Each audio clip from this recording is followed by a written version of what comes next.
The wind arrived before the temperature dropped. That is how the old-timers in the northern Dakota Territory always describe the worst winters.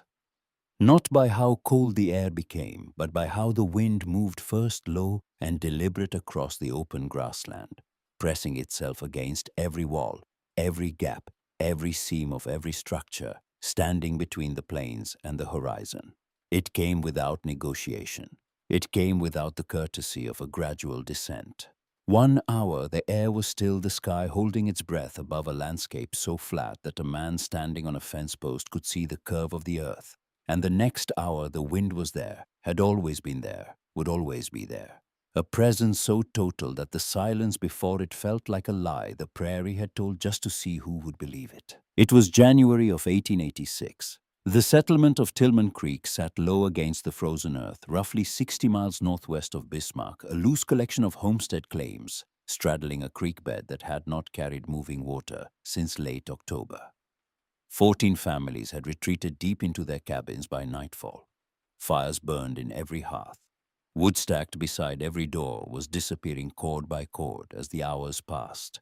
And the thermometer nailed to the post office wall had read 22 degrees below zero at 4 in the afternoon and had not moved since. From a distance, any traveler crossing a ridge above the settlement would see the same sight repeated in every direction. Thick columns of gray-white smoke climbing from every rooftop, bending sharply east under the force of the wind. The visible proof that inside each of those cabins, someone was feeding a fire as fast as human hands could manage it. Every rooftop, that is, except one. On the southwest edge of the settlement, set slightly apart from the others by a shallow rise of earth, and a windbreak of planted cottonwoods that had not yet grown tall enough to do much good. One cabin showed almost no smoke at all. A thin thread, barely visible against the dark sky, curled upward from its stovepipe and vanished before it reached the height of the ridgepole. The fire inside was burning, but barely a whisper where every other cabin was shouting. And yet the light from its windows was steady and warm. Not the frantic orange of a fire being pushed to its absolute limit. Not the desperate flicker of flames chasing too much draft. But the calm amber glow of a room that did not need to be fought for. A room that was holding its warmth the way a stone holds the heat of a summer afternoon, long after the sun has dropped below the horizon. What that cabin held, what its owner had built into its very walls during the weeks before winter arrived, was not magic. It was not luck. It was the result of one woman's careful observation, her refusal to accept that suffering through winter was the only available option, and a construction method so simple and so deeply counterintuitive that her neighbors had called her foolish for attempting it. By morning, they would call her something else entirely. To understand what Clara Holbrook built, you first have to understand what she was building against. Go back 8 months to the early spring of 1885, when Clara arrived at her claim on the Dakota Plains for the first time.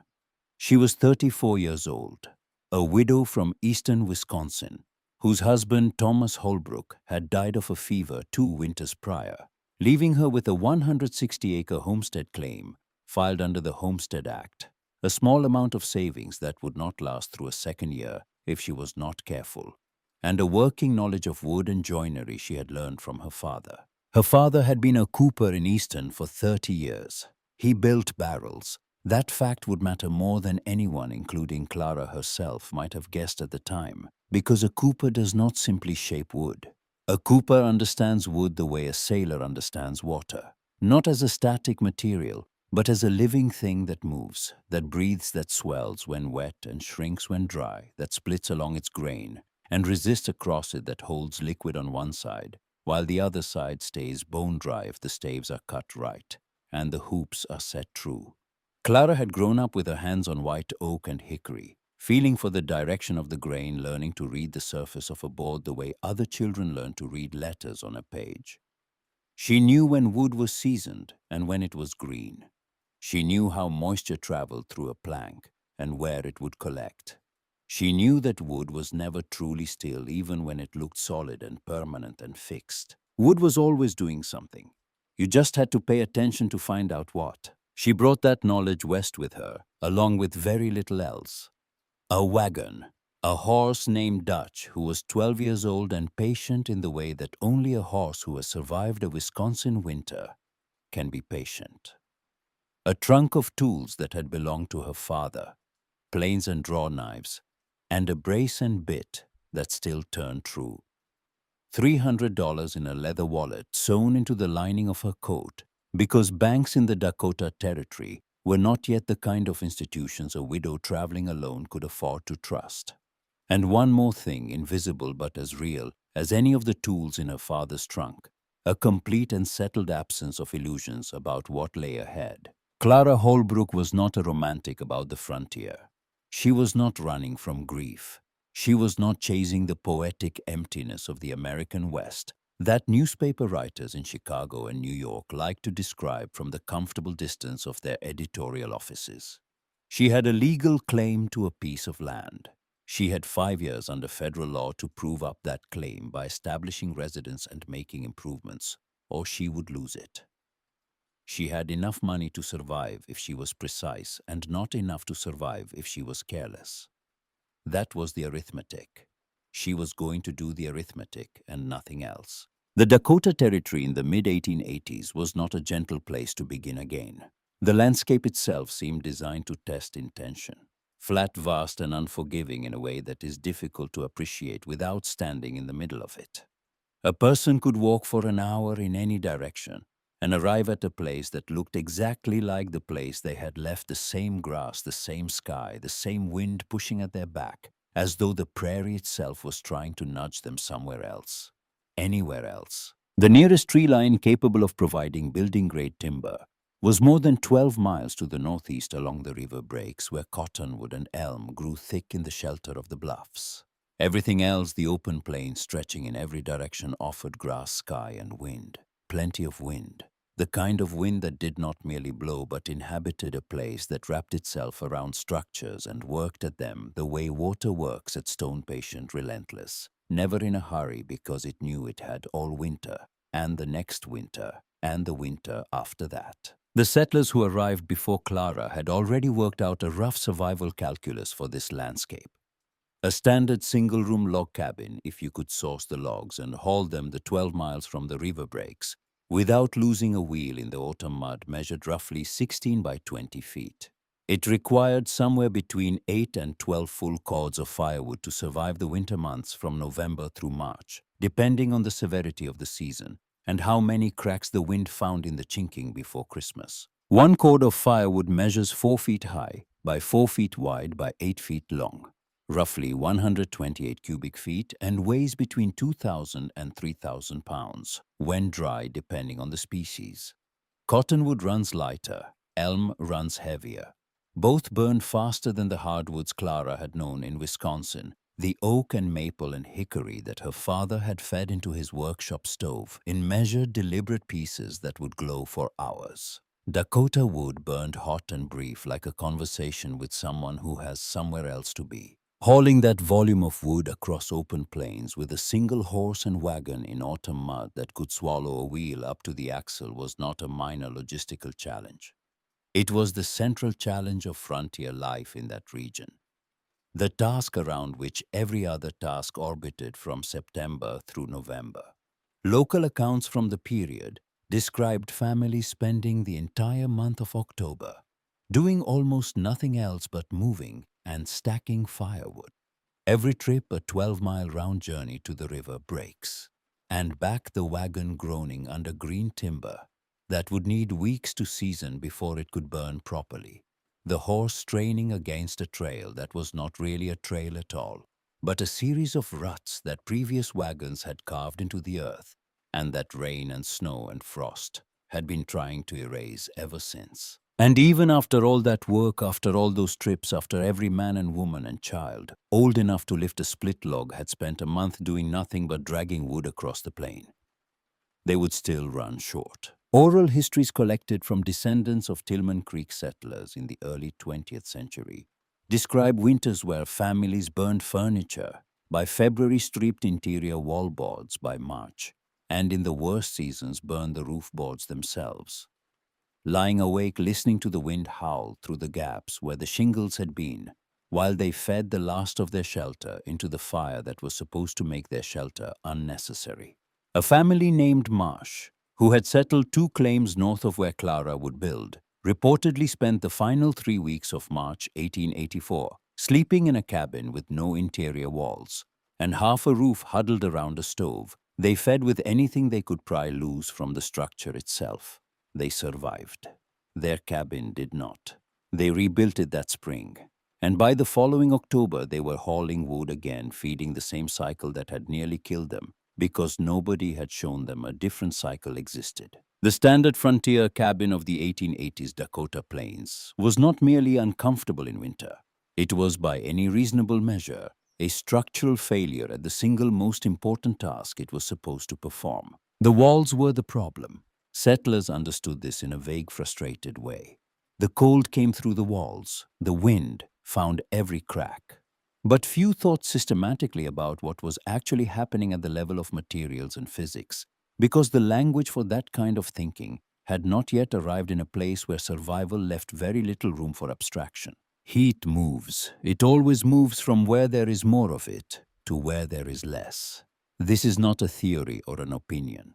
It is a fact as fixed as gravity, as certain as the sun crossing the sky from east to west. A log wall, even a well-chinked one with every gap filled and every crack sealed, has a limited capacity to slow that movement. Wood conducts heat. It does so slowly compared to metal, slowly compared to stone, but it conducts it nonetheless, and an 8-inch log wall standing between a heated room and a Dakota winter night is not a barrier. It is a delay. A temporary argument against physics that physics will always win. Once the fire in the hearth falls below a certain output, the wall stops resisting and starts conducting. It becomes a highway for heat, pulling warmth from the interior and releasing it to the outside air as fast as the fire can produce it. The fire burns hotter to compensate. The wood disappears faster. The family stacks more logs, and by 4 in the morning, despite all of it, despite every cord burned and every hour spent hauling, and every aching back and frozen hand that paid for that wood, the temperature inside the cabin has often dropped to within 15 or 20 degrees of the air outside. A person can do everything right in a cabin like that. Seal every crack, burn every log, stay awake all night feeding the fire. And the cabin will still betray them before dawn, because the cabin was never designed to hold heat. It was designed to hold a roof over their heads. Those are not the same thing. And the difference between them is measured in cords of wood and hours of sleep, and sometimes in the worst winters in lives. This is the trap that every family in Tillman Creek lived inside. More fire, more wood, more trips to the river, breaks more exhaustion. And still the cold came through. Not because the settlers were lazy or ignorant or careless, but because the tools they had and the time they were given and the pressures they were under had produced a building type that solved the wrong problem beautifully and the right problem not at all. The fireplaces and stoves themselves compounded the failure in ways that would have seemed almost deliberately wasteful if anyone had been in a position to step back and measure them. Most frontier hearths of this period were open-face designs, a firebox set into one wall and open to the room with a stone or clay-lined flue rising above. These were capable of producing impressive amounts of radiant heat in the immediate vicinity of the fire. A family sitting within 6 feet of an open hearth on a January night could feel genuinely warm, warm enough to believe the cabin was doing its job. But that warmth was a circle, not a condition. Step 10 feet from the fire and the temperature dropped. Step to the far wall and breath came out in clouds. Open fireplaces are notoriously inefficient thermal devices. Studies of comparable historic hearth designs suggest that between 70 and 85% of the heat energy produced by an open fire exits through the chimney flue, along with the combustion gases carried upward and outward by the same draft that keeps the fire burning in the first place. For every log a settler burned, only 15 to 30% of its stored energy ever reached the room. The rest went up and out into the Dakota sky, a river of warmth pouring through the chimney, into air that was already so cold It could kill an exposed person in under an hour. At the consumption rates common in Tillman Creek during the winter of 1884 to 1885, the winter before Clara's first full season on the claim, local accounts suggest that the average family burned between 9 and 11 cords of wood to survive from November through March. That represented somewhere between 18,000 and 33,000 pounds of firewood hauled by hand and horse across 12 miles of rutted plains, trail stacked, split and fed into a firebox that returned less than a third of its energy to the space it was supposed to heat. Everyone in the settlement knew the system was broken. The older settlers spoke about it with the particular resignation of people who had decided that a problem was simply part of the landscape, as unavoidable as the wind itself, as permanent as the cold. They burned more wood.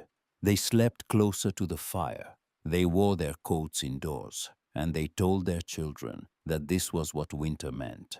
The word they used most often when they talked about the cold was endure, not solve, not fix. Endure, as though winter were a punishment that had to be accepted rather than a problem that could be engineered against. What none of them had asked, what Clara began asking that first autumn, with the persistence of someone who had learned from her father that every problem with wood had an answer. If you understood, the wood was whether the wall itself could be made to hold heat rather than surrender it. Clara Holbrook did not arrive at her idea by accident. She arrived at it by paying attention to the wrong things in exactly the right way. Her neighbors remembered her that first summer as a woman who asked too many questions, and more troubling than the quantity was the direction. She did not ask about crops or water rights or the price of wheat at the Bismarck railhead, the questions that occupied most of the settlement's daily conversation. She asked about the cabins. She walked the perimeter of other people's homes on cold mornings, pressing her palm flat against exterior log faces, feeling where the surface was warmer and where it was colder. She watched where frost formed first on exterior walls and where it melted last. She noted which corners stayed coldest overnight and traced the air movement inside her own cabin with a candle flame held near the baseboards, watching where the flame bent toward the drafts rising from floor gaps, mapping the invisible rivers of cold air that ran along the floor of every cabin in Tillman Creek, like underground streams that no one had bothered to chart, because everyone had agreed they were simply there. She spent an afternoon in late August sitting on the ground outside the Marsh cabin, the one that had lost half its roof the previous March, studying the way the replacement logs had been set. The Marsh family watched her from inside without comment. They were accustomed by then to the widow from Wisconsin, who walked around touching walls and staring at corners. They did not understand what she was looking for, but they had the frontier courtesy not to ask twice after she had already answered once with something vague about studying construction. What she was studying was failure. Not the failure of the Marsh family who had done everything their experience and their resources allowed them to do.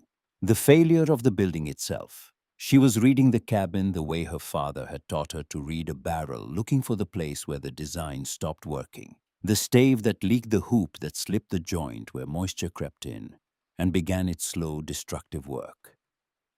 Her father used to hold a finished barrel up to the light of his workshop window and turn it slowly, looking for the faint gleam that meant light was passing through a seam that should have been tight. Most people look at the whole barrel, he told her once when she was 12. They see a barrel. I look at the spaces between the staves. That is where the barrel lives or dies. Clara was looking at the spaces between the staves of every cabin in Tillman Creek, and what she saw was heat dying in those spaces, pouring outward through 8 inches of wood that could not hold it, whistling through, chinking that cracked as it dried, rising through roof joints that shrank apart during the first hard freeze and never closed again until spring.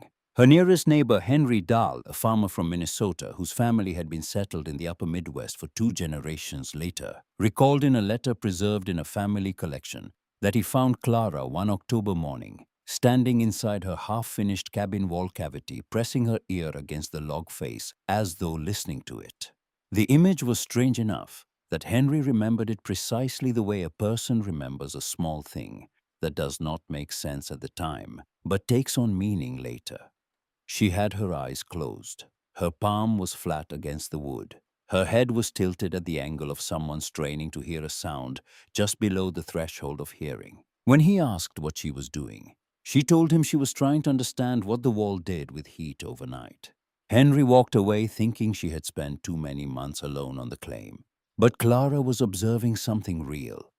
Something that any settler could have noticed if they had stopped to press their hand against the outside of their own cabin wall on a cold morning and asked themselves why the surface was not as cold as the air around it. The outer surface of a log wall in a heated cabin is almost never as cold as the open air. Even at 20 below zero outside, the exterior face of a well-built log wall can sit 10 to 15 degrees warmer than the ambient temperature because some of the interior heat is conducting outward through the wood.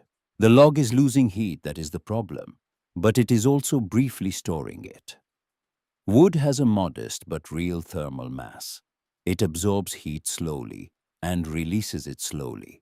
The problem with the standard frontier cabin was not that the wood could not store heat at all. The problem was that 8 inches of log wall did not have enough mass to store meaningful amounts of it, and it had no insulating layer to slow the rate of loss.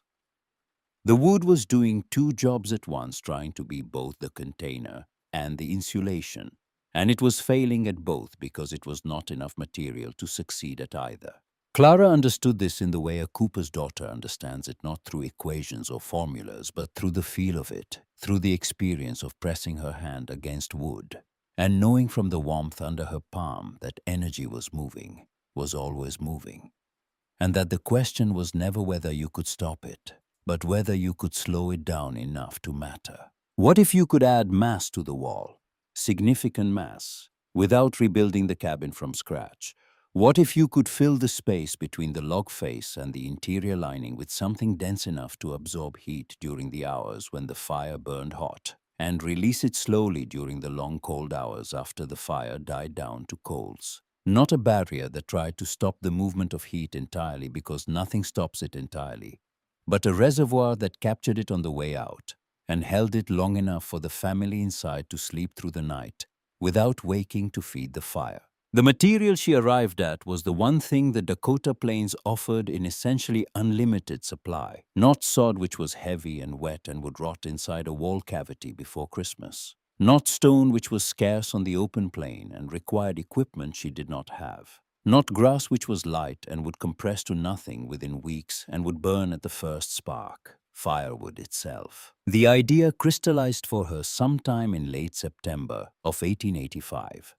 By her own account, recorded in a brief journal entry, her granddaughter donated to a local historical society. Decades later, she wrote the words that would, if anyone had been paying attention, have described a principle that building scientists would not formally codify for another 100 years. The wood outside holds no heat because it is outside. The wood inside the stove becomes heat and vanishes. But wood packed tight inside the wall, that is something else. That is a battery. She used the word battery in its older mechanical sense, a stored potential, a reservoir of capacity waiting to be called upon. But the physics she was describing in plain frontier language was thermal mass, the capacity of a dense material to absorb thermal energy over time and release it over a longer period, buffering the interior temperature against the wild swings between fire on and fire out that made every other cabin in Tillman Creek a place where warmth existed only as long as someone was awake to produce it. A battery, a wall that could be charged with the heat of the evening and discharge it slowly through the coldest hours of the night. The idea was simple enough to write in a single journal entry, and strange enough that not one person in Tillman Creek, when they heard about it in the weeks that followed, believed it would work. The distance between having an idea and building it into a wall is measured in different units depending on who you are and where you are standing. For a man with a crew and a sawmill and a supply line, it is measured in days. For a woman alone on a Dakota homestead claim in October of 1885, with winter closing in and no one willing to help with a project they considered foolish, it is measured in something harder to quantify. Stubbornness, maybe. or the particular kind of faith that comes not from optimism but from arithmetic, from having done the calculations in your head and on paper and against the wall itself, and arriving each time at the same answer, an answer that no one else has arrived at, because no one else has asked the question. Clara asked the question, and having asked it, she could not unask it. The numbers worked, the logic held. The wood she needed was already stacked in cords beside her cabin, seasoned through the summer dry and dense, and waiting to be burned in a stove that would waste most of its energy sending heat up through a chimney into a sky that did not need it. She looked at that woodpile on the last day of September the way she later described it, and saw it differently than she had ever seen it before. Not as fuel waiting to be consumed, but as mass waiting to be positioned. Not as something that would become heat and vanish, but as something that could hold heat and persist. The difference between those two ideas, between burning and holding, between consuming and storing, was the distance between the way every cabin in Tillman Creek worked and the way hers was about to work. She did not tell anyone what she was planning, not because she was secretive by nature, but because she had already learned in her months on the claim that explanations cost time she did not have, and produced objections she would have to spend more time answering. October on the Dakota Plains is not a month that waits for consensus. The ground freezes by the end of it. The first snow can come at any point after the 10th. Every day spent talking about what she intended to build was a day not spent building it. And Clara Holbrook had her father's instinct for the difference between the work of the hands and the work of the mouth. The hands built things. The mouth built arguments. She had never seen an argument keep anyone warm past midnight. She began on the first day of October. She would work alone for the next 26 days from first light until the fading afternoon pushed her inside, disassembling the interior of her cabin and rebuilding it around an idea that existed nowhere else on the northern plains. The cottonwood leaves along the creek bed had already turned gold, and the wind that pressed against her cabin walls each night was growing colder in a way that felt less like a season changing and more like a deadline arriving steady and indifferent and absolutely certain of its schedule. Clara began on the north wall because the north wall was the enemy. Every cabin in Tillman Creek had a north wall that behaved differently from the other three. It was the face that caught the prevailing winter wind. Head on, the face where frost formed first and melted last. The face where chinking cracked earliest in the season, because the temperature differential between inside and outside was greatest there, pulling the mud and grass mixture apart, the way a river pulls apart a sandbar grain by grain, gap by gap, until by December, the north wall of a standard cabin was less a wall than a series of logs with suggestions of filling between them. Clara had studied her north wall through the summer, with the same attention her father had given to a barrel stave he suspected of hiding a flaw. She knew where the drafts entered. She knew which logs had shrunk most across their grain during the dry months. She knew that the bottom three courses, the logs closest to the frozen ground, would lose heat fastest because cold air pooled along the floor and conducted downward through the sill logs into earth that by January would be frozen solid to a depth of 4 feet. The north wall was where winter would attack first and hardest, and it was where she would build her defense. She pulled the interior board lining off in sections, working carefully, because the boards were rough-sawn pine she had purchased in Bismarck at considerable expense and could not afford to split or crack. Each board came away from the furring strips with the reluctant groan of nails releasing from dry wood, and as each section opened, the cavity behind it exhaled the stale smell of dust and mouse droppings and the faint mineral scent of the clay chinking that had already begun to powder at its edges. The cavity she revealed was shallow, barely 3 inches deep, the standard gap that settlers left between the log face and the interior lining. She could fit her hand inside it, fingers splayed, and touch the back of the log with her palm, while her knuckles pressed against the furring strip. That was the entire depth of insulation that stood between a heated room and a Dakota winter. The width of a woman's hand. She pulled every furring strip off the north wall and then off the west wall. The second most exposed face, the one that caught the crosswinds that swept down from the northwest in the early hours before dawn, when temperatures dropped fastest. She stacked the strips in a pile outside the door. Then she stood in her cabin and looked at the bare log walls, the interior faces rough and unfinished, the chinking visible between every course, and she felt for the first time the full vulnerability of the structure she was living inside. Without the lining, without even the thin pretense of that 3-inch air gap, the cabin was just logs. Just wood standing between her and a winter that could reach 40 below without exertion. She reset the furring strips at 16 inches from the log face instead of 3. This was the modification that changed everything. And it was so simple in execution that describing it takes longer than doing it took. She cut new furring strips from scrap lumber longer than the originals and nailed them to the log face at 16-inch intervals running vertically from sill to plate. Each strip projected 16 inches into the room. When she nailed the horizontal lining boards to the face of these extended strips, she would create a cavity behind the lining that was 16 inches deep instead of 3, a space nearly 1.5 feet wide, running the full length and height of both walls. The cost was floor space. The north wall, 18 feet long, would lose approximately 24 square feet of interior area. The west wall, 16 feet, would lose roughly 21 square feet. 45 square feet total out of a cabin that measured 288 square feet before the modification. She would be giving up nearly 16% of her living space, and in a single-room cabin, where every square foot served as bedroom, kitchen, workspace, and storage, that was not a trivial sacrifice. She made it without hesitation because floor space could not keep her alive in February, and what she was about to put inside those cavities could. The firewood she selected for the wall cavities was not the same wood she burned in her stove. She had been preparing it separately since midsummer, choosing pieces with the deliberateness of her father, selecting staves for a whiskey barrel. Each piece had to meet 3 criteria that she had worked out through her observations and her reasoning, and she rejected any piece that failed even one of them. First, it had to be fully seasoned. She used only wood that had been cut and split the previous spring and stacked in open air through the full summer, exposed to sun and wind until the moisture content had dropped below 20%. She tested this the way her father had tested barrel staves, by feel, by weight, by the sound the wood made when she knocked 2 pieces together.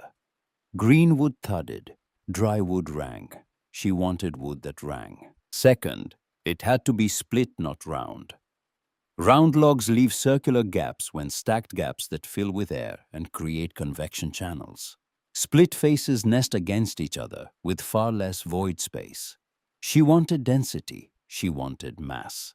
Every pocket of air inside the wall cavity was a pocket that would not absorb heat, and she was building a reservoir, not a sieve. Third, it had to be hardwood. She used primarily cottonwood, which was the most available species from the river breaks, and a smaller quantity of elm that she had managed to source from a stand along the bluffs where the creek turned east. Cottonwood is not a true hardwood by the standards of eastern forests, not oak, not maple, not the dense, slow-growing species her father had worked with in Wisconsin. But it was denser than pine, denser than the soft, dry grass that other settlers stuffed into their wall cavities when they stuffed them with anything at all, and it could absorb a meaningful amount of thermal energy before its temperature changed appreciably. It would not hold heat the way stone would, but she did not have stone. She had cottonwood, and cottonwood was enough if she used enough of it. She stacked the split pieces horizontally into the wall cavity bark, side facing outward toward the exterior log wall, cut face inward toward the room. Each piece measured between 14 and 16 inches long, fitting the cavity depth almost exactly with just enough clearance to slide into position without forcing. She packed them row by row from floor to ceiling, each row seated firmly against the one below it, the irregular shapes of split wood interlocking with the imperfect precision of a dry stone wall. Where gaps remained between pieces, she tamped dry grass and wood shavings into the voids, pressing the filler tight with a flat stick until the cavity was packed as solidly as she could make it by hand. The work was slow. Each row required selecting pieces that fit together well, testing them against each other, rejecting combinations that left too much void space, sometimes splitting a piece further to create a flatter face that would seat more tightly against its neighbor. Her hands developed new calluses on top of the old ones across her palms, where the rough bark dragged at the base of her thumbs, where she pressed the filler into the gaps. She worked from first light until the afternoon shadows lengthened across the cabin floor, stopping only to eat to water Dutch and to split more wood for the next morning's work. By the end of the first week of October, the north wall cavity was half filled. By the middle of the second week, it was complete, packed from sill log to top plate with approximately 2,000 pounds of dry split hardwood. A mass so dense that when she pressed her palm against it, the surface felt almost like stone, unyielding and solid and faintly cool in the autumn air. She moved to the west wall and repeated the process. This wall was 2 feet shorter in length, but presented its own challenges. The stovepipe passed through the west wall near the northwest corner, and she had to frame around the thimble where the pipe exited, leaving a clearance of 8 inches on every side between the packed wood and the nearest surface of the metal pipe. This was the fire precaution she had thought through most carefully. The stovepipe was the only component in her cabin that reached temperatures high enough to ignite wood by direct contact, and she treated it with the respect of someone who understood exactly what she was packing into her walls and exactly what it would do if flame ever found its way there. 8 inches of dead air around the thimble. No wood, no grass, no filler of any kind within that clearance zone. The pipe would pass through the wall surrounded by nothing but space, and the packed wood mass would begin only beyond that perimeter. She finished the west wall cavity on the 22nd of October. 4 days remained before the end of the month, and she used them to address the second technical problem she had identified during her planning, the one that would become the centerpiece of every objection her neighbors would raise: moisture. Clara understood moisture migration in wood, the way any cooper's daughter would, instinctively and practically through years of watching what happened when wet wood was placed against dry wood in an enclosed space. Moisture moves through wood. It moves from wet areas to dry areas. It moves from warm surfaces to cold surfaces. And in a wall assembly, where one side faces a heated room and the other side faces a Dakota winter, the moisture in the interior air will try to migrate outward through the wall, driven by vapor pressure, toward the cold exterior face. If that moisture reaches a surface cold enough to condense it, the water collects. Wet wood rots, rot spreads. The wall fails from the inside invisibly, silently, and by the time the damage becomes apparent, the structure is already compromised beyond simple repair. She addressed this with 2 decisions that she made before she packed the first piece of wood into the first cavity. The first was the wood itself. Fully seasoned split hardwood at less than 20% moisture content does not readily absorb additional moisture from ambient air. It resists it. The cellular structure of dry wood, the collapsed fibers and empty vessels from which the original moisture has been driven by months of sun and wind, does not reopen easily. Moisture can enter, but it enters slowly and in a cavity packed densely enough to limit air circulation. The rate of moisture absorption is slow enough that it does not become problematic within a single season. Clara was not building for decades. She was building for one winter, with the option to inspect and repack the cavity each autumn if the method proved sound. The second was a gap.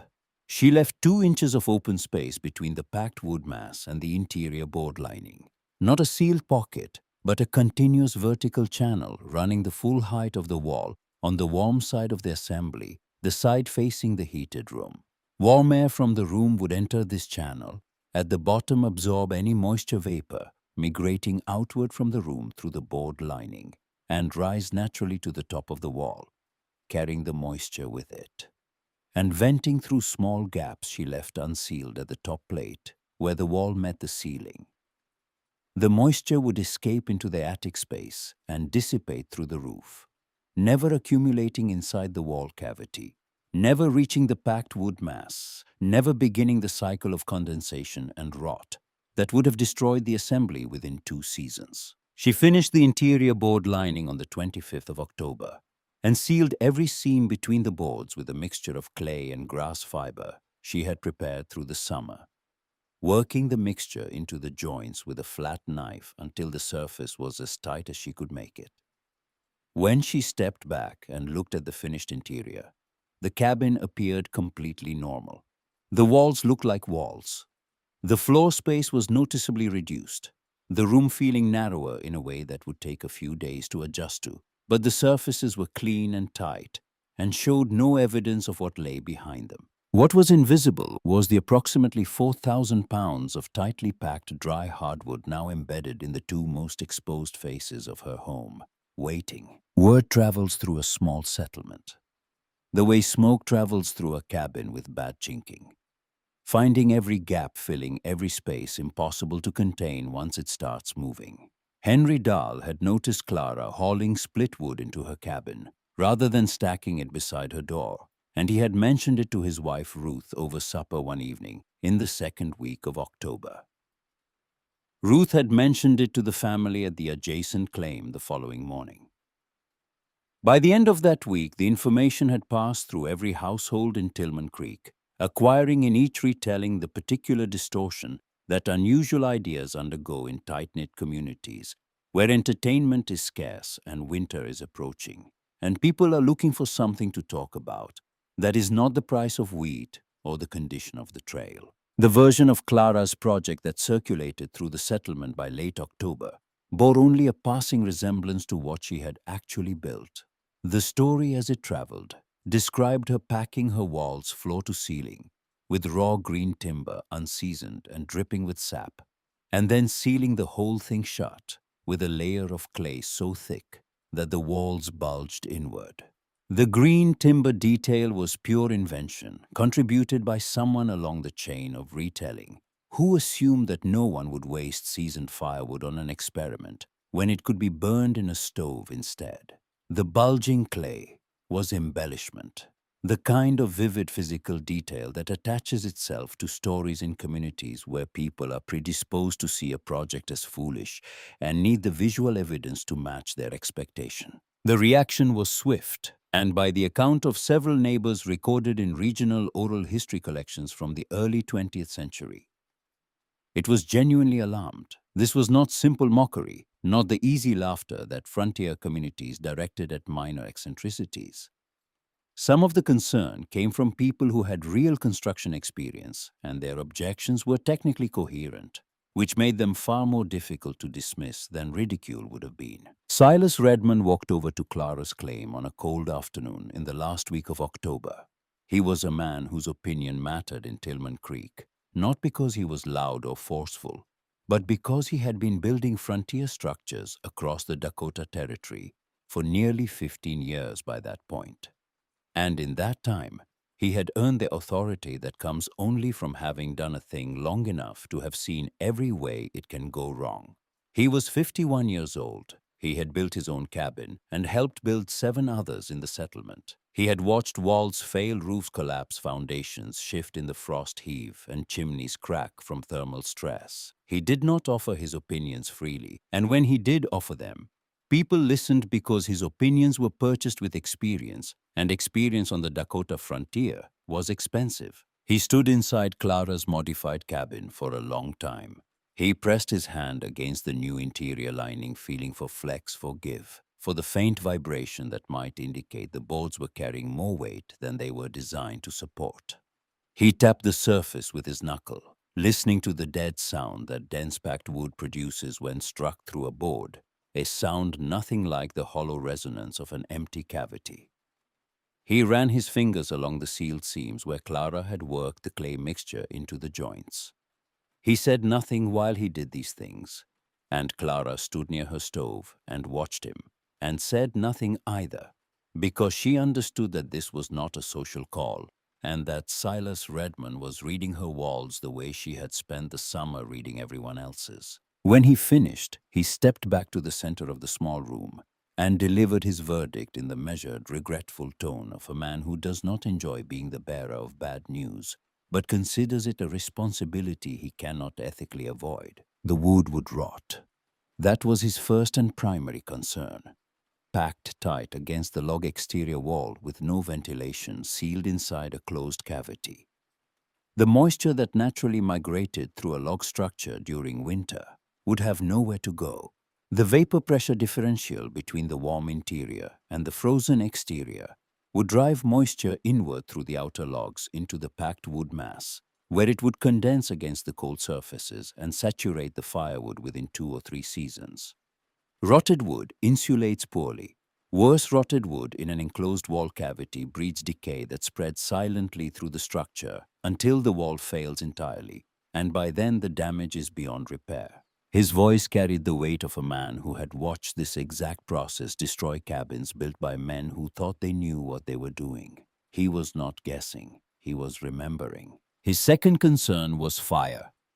Dry hardwood packed into a wall cavity was fuel waiting for a path to ignition. A chimney fire, a stovepipe overheating at the thimble where it passed through the wall, a spark from a failing flue seal. Any of these could find its way to the wood mass inside the wall and produce a structural fire that would burn from the inside out invisible until the wall was fully involved and the cabin was beyond saving. His eyes moved to the northwest corner where the stovepipe exited through the west wall, and his expression tightened in a way that communicated more than his words did. "You won't see it coming. By the time you smell it, it's already in the wall." Clara heard him out without interrupting. She had anticipated both objections during the weeks she spent planning the modification, had thought through them with the methodical patience of someone who understood that a good idea that kills you is worse than a bad idea. You survive. She had answers. The seasoned wood, the moisture content, the ventilation channel, the 8-inch clearance around the stovepipe thimble. Every concern Silas raised she had already addressed in her design. But she said none of it. She recognized something in the way Silas delivered his assessment that told her a verbal rebuttal would accomplish nothing. He had not come to have a conversation. He had come to deliver a warning, and a warning once delivered has a completeness to it that does not invite response. He was satisfied that he had done the responsible thing. Arguing with him would not change his mind, because his mind was not the kind that changed through argument. It changed through evidence, through winters, through the slow accumulation of physical proof that could not be talked away or reasoned around. She poured him coffee from the pot on her stove. He accepted it. They stood in her narrowed cabin, drinking from tin cups, and neither of them mentioned the walls again. When he left, he thanked her for the coffee and pulled his collar up against the wind that was already sharpening towards something colder. And Clara watched him walk down the shallow rise toward the main cluster of cabins, and thought that he was probably right about a great many things, and that this was not one of them. 2 other men from the settlement stopped by in the following days with variations of Silas's arguments. One, a younger man named Porter, who had arrived in the territory the same year as Clara, pointed out that the reduced interior space would create uneven heating.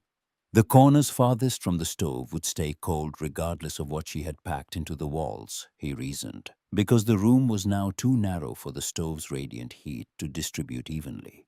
The other, an older settler, whose name the oral histories record only as Gunderson, simply shook his head when Clara showed him the finished wall and told her she was throwing away good firewood she would need by February. Clara thanked each of them. She offered each of them coffee. She went back to sealing the last of the wall seams after each of them left. Words were wind. Winter was weight. She would let the heavier things speak. The winter of 1885 to 1886 did not arrive gradually on the northern Dakota plains.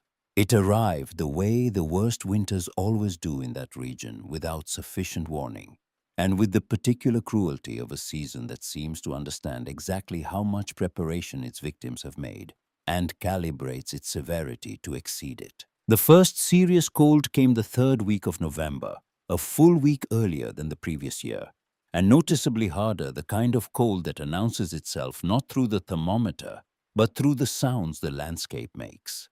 The creek bed, which had been slowly freezing since late October, in the quiet way that water surrenders to cold when it has given up hope of flowing, cracked loudly enough on the night of November 19th to wake Henry Dahl's dogs.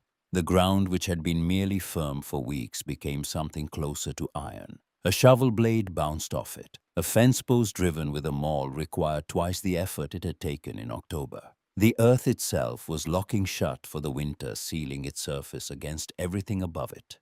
And the message was clear to anyone who had lived through even one Dakota season. What was coming would be worse than what was here. It was always worse than what was here. By the end of November, temperatures at Tillman Creek had dropped to 18 below zero on multiple consecutive nights.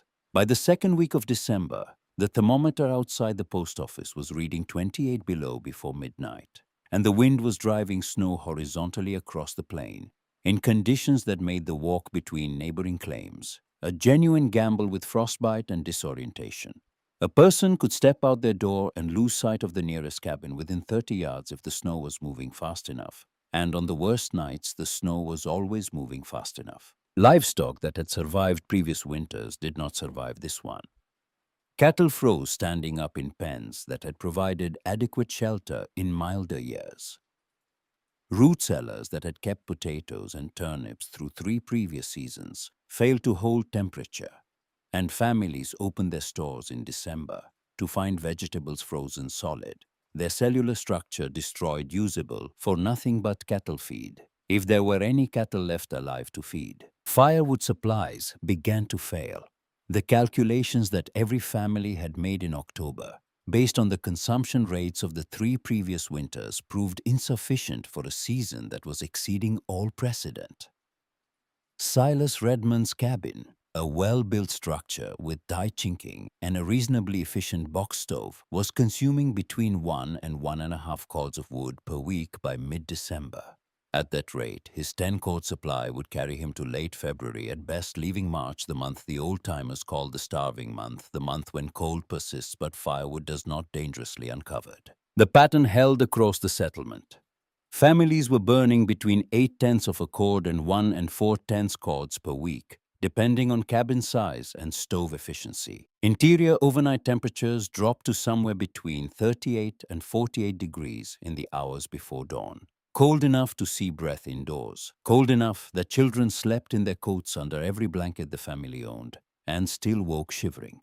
Clara Holbrook's cabin was operating on a different schedule entirely. Her cast-iron parlor stove, smaller than the box stove Silas Redmond ran in his own cabin, was burning at a rate that her journal entries from December and January suggest was roughly half to 2/3 of what her neighbors were consuming.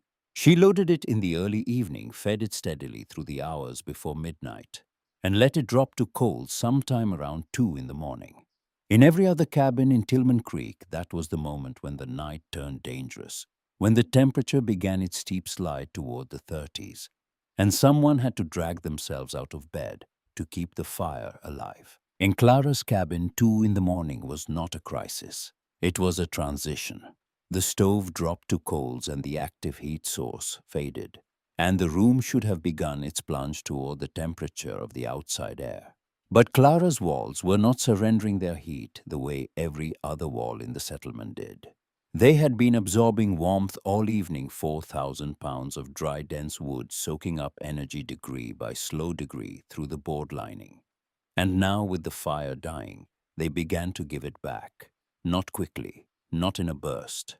In the slow, patient way that mass releases energy, the way a stone that has sat in the sun all afternoon radiates warmth into the cool evening air long after the sun has set. The temperature dropped, yes. Physics is not optional.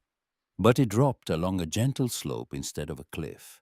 And the difference between those two curves was the difference between a family that slept through the night and a family that did not. But there were nights when even Clara doubted. The 3rd week of December brought a stretch of cold that exceeded anything the settlement had recorded. 3 consecutive nights below 35 under zero, with wind that found frequencies in the cabin walls. Clara had never heard before a low moaning vibration that seemed to come from the wood itself, as though the logs were protesting the temperature differential being forced across their grain. On the second of those nights, Clara woke at 3 in the morning. Not because she was cold, the cabin was holding at 52 degrees, still 10 degrees warmer than any other structure in Tillman Creek. but because she could not stop thinking about Silas Redmond's voice.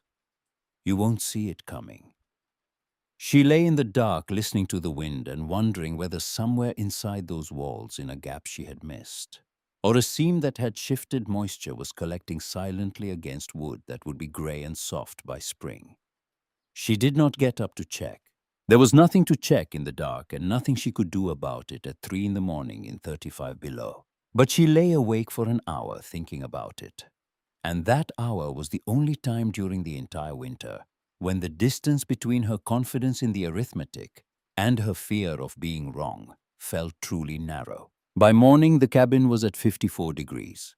She loaded the stove and started her day, and did not think about Silas's warning again until April, when the answer came. Her estimated weekly wood consumption through December and January ran between roughly half a cord and 6/10 of a cord, approximately 40 to 55% of what Silas was burning in a comparable cabin with a larger stove.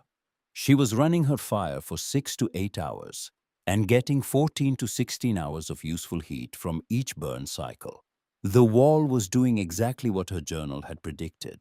It was remembering. Henry Dahl came to Clara's cabin on a morning in the third week of January, when the thermometer outside the post office had not been readable since the previous afternoon, because the mercury had retreated into the bulb and refused to climb back up the glass.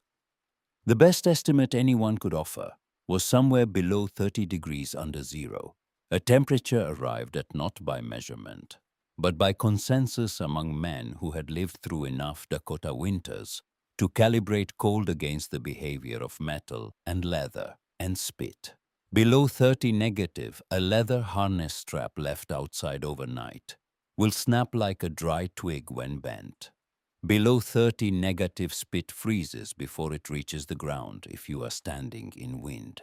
The wind had not stopped in 4 days. Henry did not come because he was curious about Clara's wall design. He came because his own cabin had dropped to 31 degrees overnight, and his youngest daughter, who was 4 years old and had been coughing since Christmas, had woken before dawn with frost on the blanket covering her face.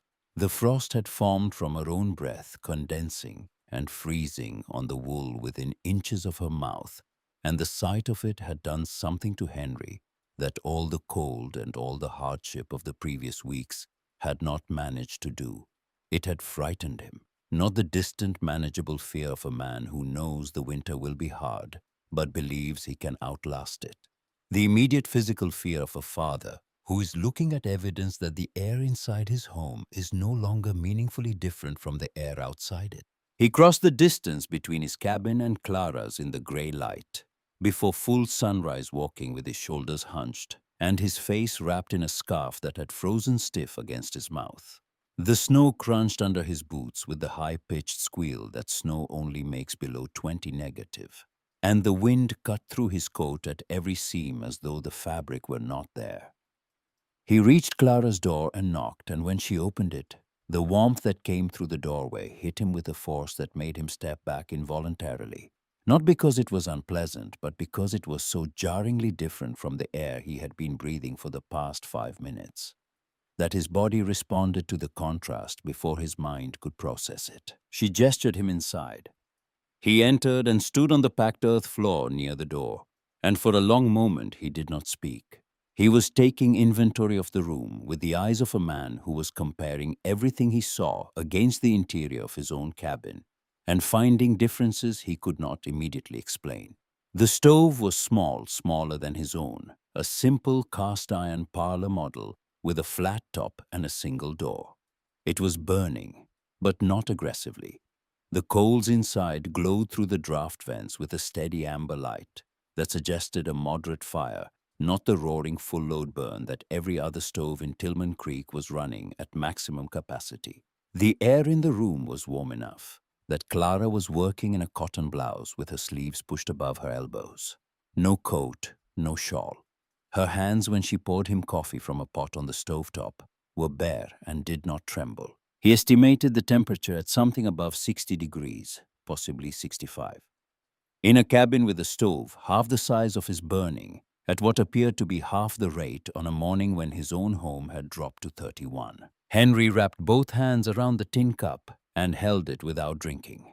The warmth of the metal against his fingers was almost painful after the cold. Outside, a sharp tingling that traveled up his wrists and into his forearms as the blood vessels in his hands reopened. He stood there for what felt like a long time, and then he said something that Clara's granddaughter, decades later, would recount as the moment her grandmother knew the wall had proven itself to the only jury that mattered. "How is this possible? My cabin is 10 feet wider and I cannot keep it above freezing." Clara did not explain, not yet. She poured him a second cup when he finished the first, and she let the room make the argument she had decided months ago to let it make. Henry sat on the bench near the stove and unbuttoned his coat, because the heat made wearing it uncomfortable, and the simple act of a man removing his outer garments inside a frontier cabin in January carried in this context the weight of proof. He was comfortable. He was warm. The walls around him were doing something that the walls of his own cabin could not do, and Henry Dahl was not a man who required things to be explained to him more than once. He was a farmer. He understood inputs and outputs.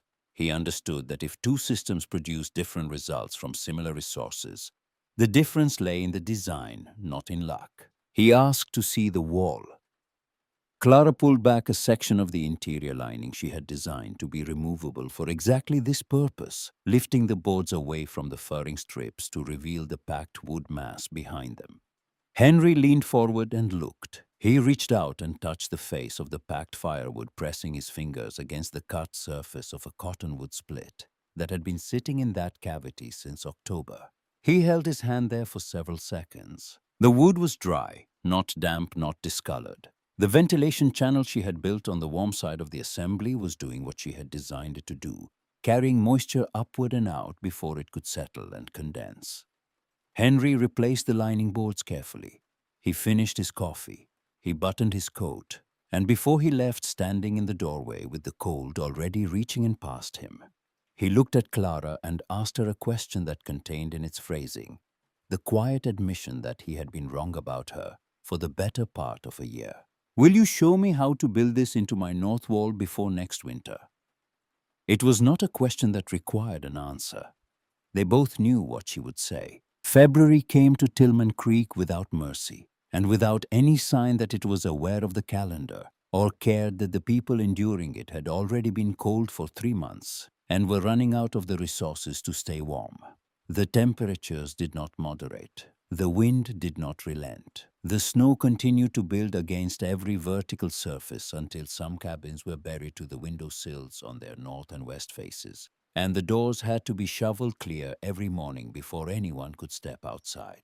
The firewood crisis that had been building since December reached its full severity in the second week of February. 3 families had exhausted their primary wood supplies entirely. Silas Redmond was down to his last cord and a half, and it would not carry him through March. He had begun burning furniture. The table his wife had brought from their previous homestead, a piece of pine furniture that had no practical value as fuel, but whose destruction represented something worse than the loss of an object. It represented the acknowledgement that the system had failed, that the preparations had been insufficient, that the winter had won. 2 families organized emergency hauling trips to the river breaks, in conditions that the oral histories describe with the understated precision of people who understood that exaggeration was unnecessary when the facts were already extreme. 12 miles round trip in wind chill that put the effective temperature somewhere near 50 below. Trails drifted shut. A wagon axle cracked on the second trip when it struck a frozen rut concealed under snow, and the repair took 3 hours with bare hands on metal so cold it pulled skin off on contact. Porter's eldest son, who was 17 and had been on every hauling trip since October, developed frostbite on 4 fingers of his right hand during the axle repair and would lose feeling in 2 of them permanently. Clara Holbrook did not make any emergency trips in February. Her supply, which had stood at roughly 3.5 cords at the end of January, continued to diminish at the same measured rate it had maintained since November. She burned a little less than half a cord per week. Her stove ran at moderate output for 6 to 8 hours each evening, and her cabin stayed above 50 degrees at its coldest point before dawn every morning, while the settlement around her shivered through the 30s and the 20s, and on the worst nights the teens. By the end of February, when several families had stripped interior wall boards for fuel, and the Marsh family had once again begun dismantling parts of their own shelter to feed the fire that was supposed to protect it, Clara still had more than 2 cords remaining. She would finish the winter with a cord and a half to spare. The firewood inside her walls had never been touched. It had done its work not as fuel, but as infrastructure, the part of the system that persisted while everything else was consumed. Spring came late to Tillman Creek in 1886. It came the way spring always comes after a hard winter on the northern plains, not as a season, but as a slow, grudging negotiation between cold and warmth, in which cold makes concessions 1 degree at a time and takes most of them back overnight. March was still winter by any honest measure. April was mud and uncertainty. The creek bed thawed and refroze and thawed again, and the sound of running water when it finally came sometime in the 2nd week of April was a sound that several families later described as the most welcome thing they had ever heard. And with the thaw came conversation. The particular kind of conversation that follows a season of genuine difficulty. Honest, quiet, and specific in a way that people are rarely specific when things are going well. During good times, talk is general. During hard times, talk is precise. People who have just survived something want to understand exactly how they survived it and exactly what they will do differently before the next time. Because on the Dakota Plains, there was always a next time. Silas Redmond was among the first to come to Clara's cabin that April. He came without announcement in the early morning the way he had come in October. But everything about his bearing was different. In October, he had come with the authority of a man who knew what he was about to see was wrong. In April, he came with the bearing of a man who knew what he was about to see was right, and was trying to reconcile that knowledge with 6 months of certainty that it would fail. He asked to see the wall cavities. Clara pulled back the removable section of interior lining on the north wall, the same section she had shown Henry in January, and stepped aside. Silas stood for a long time looking at the tightly packed firewood inside. He did not touch it immediately. He looked at the 2-inch ventilation channel between the wood mass and the back of the board lining. He looked at the gaps she had left at the top plate for moisture venting. He looked at the way the split pieces interlocked bark side-out cut face in the gaps chinked with dry grass that was still dry, still firmly packed, still doing its job after 5 months of winter. Then he reached in and pressed his palm against the interior face of the wood mass and held it there. The wood was cool to the touch as it should have been in a cabin whose stove had been cold since the previous evening. But it was not cold, not the deep penetrating cold of wood that has absorbed moisture and lost its capacity to resist temperature change. It was the neutral stable cool of dense dry material at equilibrium, with the room around it ready to absorb warmth again the moment the stove was lit, ready to begin the cycle again, as though winter had not tested it and spring had not arrived, and the whole process were as natural and as unremarkable as the wood itself. No rot, no mold, no discoloration, no structural damage of any kind. The wood Clara had packed into her walls in October of 1885 had come through 5 months of the hardest winter the settlement had recorded in the same condition it had entered. Silas Redmond's prediction, offered in good faith and based on 15 years of legitimate experience, had been wrong. Not because his experience was invalid, but because Clara had solved the problem his experience was based on. She had managed the moisture. She had designed around the failure mode he had correctly identified. She had taken his objection seriously enough to engineer a response to it before he ever raised it. He held his palm against the wood for a long time. Then he withdrew his hand and asked Clara to explain from the beginning exactly how she had managed the moisture gap on the warm side of the assembly. His voice carried no defensiveness, no reluctance, none of the guardedness of a man protecting his authority. It carried curiosity, pure, unguarded professional curiosity, the kind that only emerges when a person's desire to understand something exceeds their need to have been right about it. Clara explained. She started with the ventilation channel and worked outward, describing the logic of each decision, the reasoning behind the 2-inch gap. The purpose of the unsealed sections at the top plate the selection criteria for the wood itself.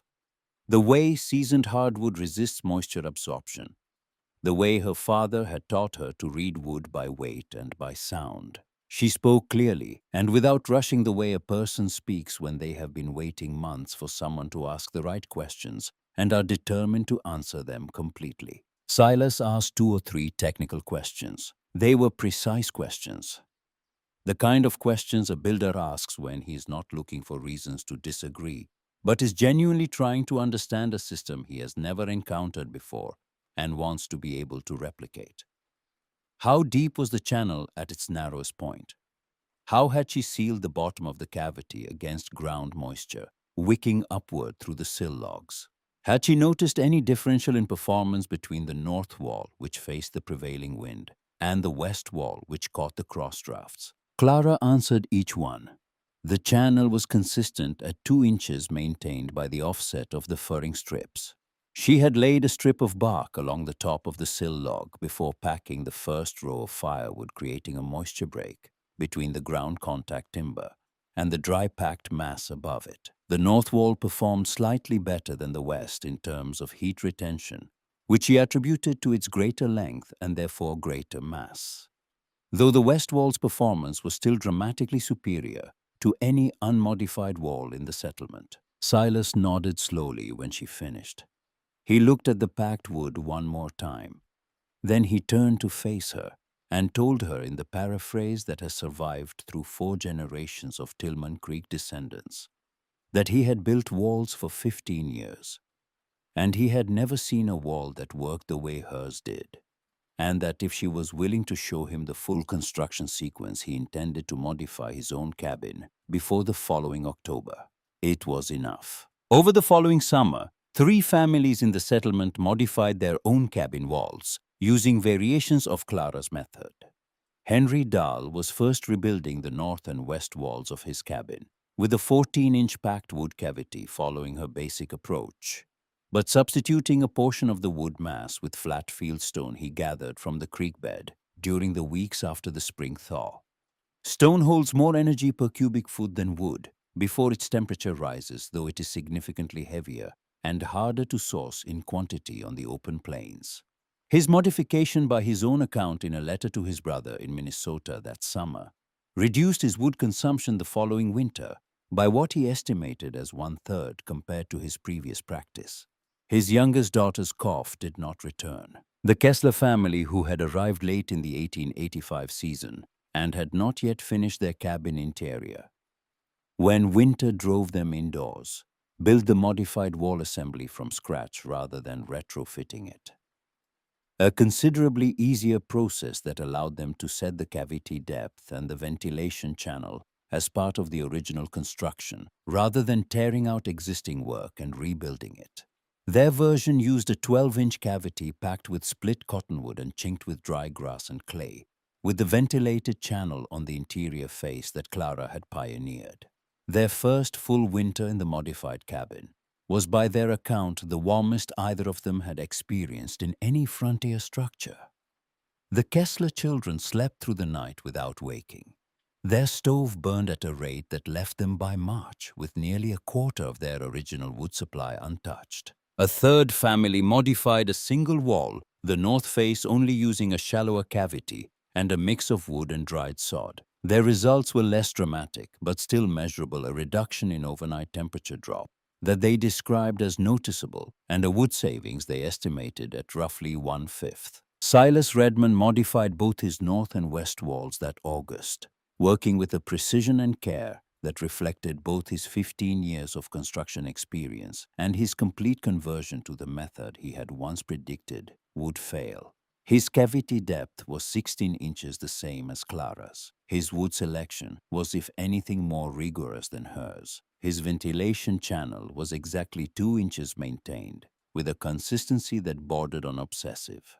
He told no one how his cabin performed the following winter, but Henry Dahl reported visiting in January of 1887 and finding the interior warm enough to sit in shirt sleeves, and Silas did not make a single emergency trip to the river breaks that season or any season after. The technique did not spread beyond the immediate settlement in any documented way. There was no newspaper article, no agricultural extension bulletin, no published account that carried Clara Holbrook's name or her method to the wider territory or beyond. The frontier did not work that way. Knowledge on the plains traveled, the way heat traveled through Clara's walls slowly through direct contact, one surface passing it to the next, losing intensity with distance but never entirely disappearing. What spread instead was what always spreads in frontier communities. Practical knowledge passed from neighbor to neighbor, adapted and modified by each new pair of hands that applied it, losing its origin story and keeping its function. A family in a settlement 40 miles south heard about a cabin near Tillman Creek that stayed warm on half the firewood and sent a son to ask about it. The son returned with instructions that were approximately correct and built a version that was approximately effective. That family told another family. That family told a third. The method drifted across the plains the way seeds drift, landing where conditions allowed taking root, where someone was willing to try producing variations that the original designer would have recognized in principle, if not in every detail. This is how most of the best frontier engineering traveled. Not through publication, not through formal instruction, not through the mechanisms that history uses to remember things, but through demonstration.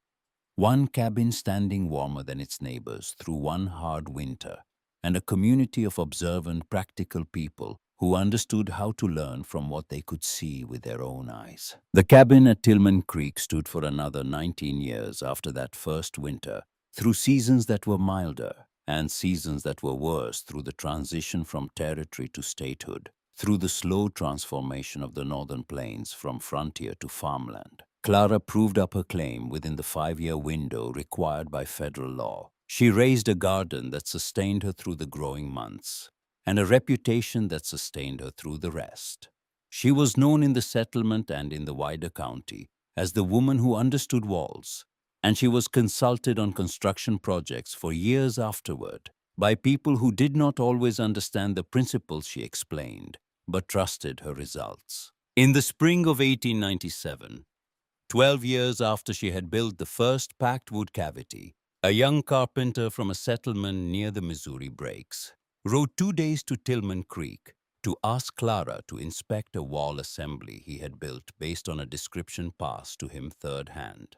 He was 23 years old and reminded Clara, she told her granddaughter later, of what Silas Redmond might have been at that age, serious and careful, and more interested in getting things right than in being told he already had.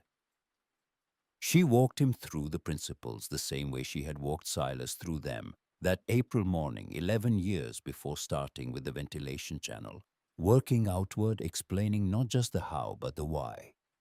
Because a method without its reasoning is a recipe that stops working. The moment conditions change, and conditions on the frontier always changed. The young carpenter rode home and modified his design. And whether his version survived the following winter, the historical record does not say. But the knowledge traveled. It always traveled. The packed wood wall cavities were inspected and repacked twice during the cabin's 19-year life, once by Clara herself in the autumn of 1890, and once by the family that purchased the claim in 1903 after Clara relocated to Bismarck to be closer to her granddaughter, who had married a clerk at the Territorial Land Office and settled in a house with plaster walls and a coal furnace that held heat through the night, without any help from the walls at all. Clara visited that house for the first time in December of 1903 and stood in the parlor with her hand pressed flat against the interior wall, feeling for the warmth that should have been conducting through to the other side, and found almost none. The plaster was cool and still. The wall was doing nothing. It did not need to. The furnace ran all night, and the coal supply was delivered by wagon every 2 weeks, and the entire system worked by abundance rather than ingenuity, by having more fuel than the problem required, rather than by having a wall that stretched what fuel there was across twice the hours it should have covered. Clara stood there with her palm against the plaster and thought about a wall she had built 18 years earlier, with split cottonwood and dry grass. And she thought that the new way was better in every practical measure, and that something had been lost in it nonetheless. Some quality of attention, some respect for the problem, some willingness to sit with a difficulty long enough to find an answer in the materials already at hand, rather than simply purchasing a bigger answer from somewhere else. Both inspections of the original wall found the wood in sound condition, dry and structurally intact.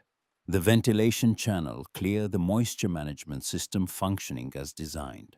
The wall that Silas Redmond predicted would rot in 2 seasons lasted 19 years without failure. The physics that Clara applied are not historical curiosities. Thermal mass slow heat release, moisture management, infiltration reduction. These are the foundation of every serious passive heating and building envelope strategy developed in the 20th and 21st centuries. Modern construction science has produced insulation materials and vapor barriers and thermal break assemblies that perform the same functions Clara achieved with split cottonwood and dry grass with considerably greater precision and reliability. But the underlying principle that a dense, slow-reacting mass within a wall assembly can store heat during active firing periods and release it during cold periods, reducing both temperature swings and fuel consumption, has not changed. It is the same principle that one woman on the northern Dakota plains worked out for herself in the fall of 1885 because she paid attention to things her neighbors had decided were not worth examining. The frontier was not short on intelligent people. It was not short on experienced builders or practical thinkers or men and women who understood cold and fire and wood in ways that most people living today never will. What it was sometimes short on was the willingness to question a system that everyone had agreed to treat as fixed. To look at a wall and ask, not how do I put more heat into the room, but how do I make the room hold the heat it already has? The first question leads to more wood, more hauling, more exhaustion, more of the same cycle that had trapped every settler in Tillman Creek since the first cabin was built. The second question leads to Clara's wall, to the cavity and the packed wood and the ventilation channel, and the 4,000 pounds of cottonwood that never burned, because burning was never the point. Clara Holbrook asked the second question. The winter of 1885 to 1886 answered it. Every frontier settlement had its unsolvable problems. The problems that were endured rather than solved, accepted rather than questioned, built around rather than built against.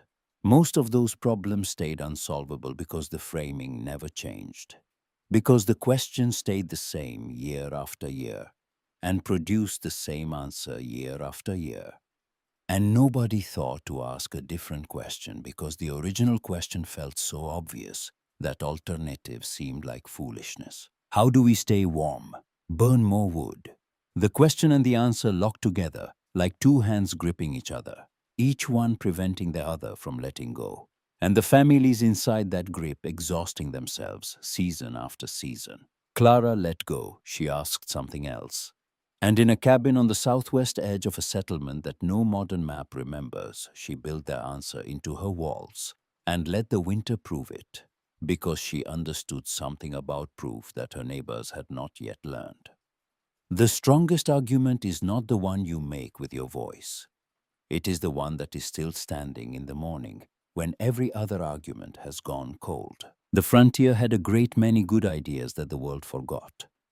The walls that held heat through the night when every other cabin went dark. The structures that worked with physics instead of against it. The women and men who looked at the materials around them and saw not what everyone else saw, but what everyone else had missed. Those ideas deserve to be remembered. Not because we are likely to need them in exactly the form Clara used them, though the principles remain valid and replicable, and are at this moment being rediscovered by builders who think they are inventing something new. They deserve to be remembered because the kind of thinking they represent is the kind that never stops being necessary. The willingness to look at what everyone else has accepted and ask whether acceptance is the same thing as truth. The patience to test an idea against a winter that does not care about reputations or opinions or the weight of 15 years of experience. The faith, not in luck but in arithmetic, that a wall packed with 4,000 pounds of dry wood will do exactly what the physics says it will do, regardless of who believes it and who does not. Clara Holbrook believed the physics. The winter confirmed it. The wall remembered.